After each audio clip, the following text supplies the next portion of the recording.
I went back to As the World Turns after I was line producing for about 6 months.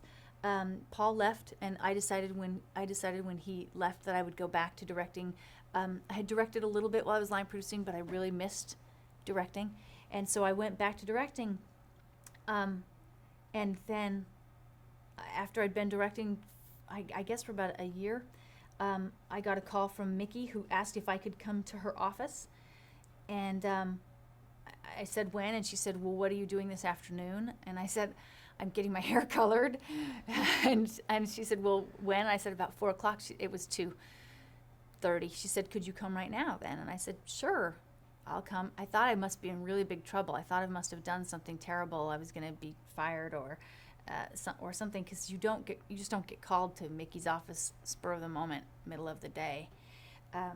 So I came to her office and I walked in and sat down, and that was what she said to me. She said, "How would you like to executive produce Guiding Light?" And we had not talked about it at all. That was the first time she'd ever said it, and I said, "Well, I guess I would really like it." I don't know. I had never thought about it.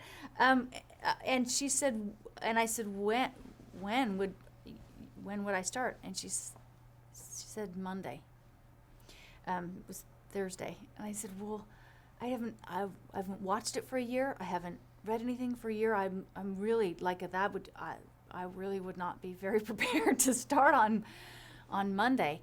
But she said, that's what we would like. If you're interested, that's what we would like. So I got on the phone with Barbara Bloom, who I had not met.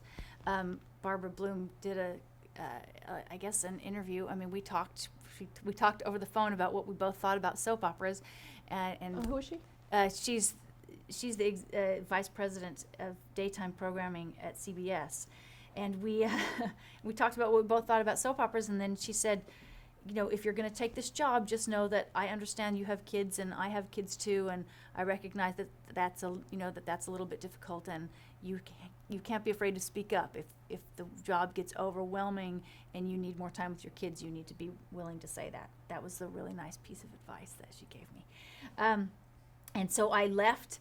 I left the office because they told me they needed to know in the next few hours. I mean, I hadn't talked to my husband about it. I hadn't talked to anybody.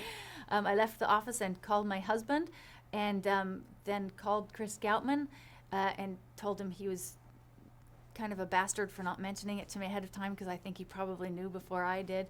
And then I went and got my hair colored, because if you're going to take the job, you want to look good. That's important. And then I thought about it that night.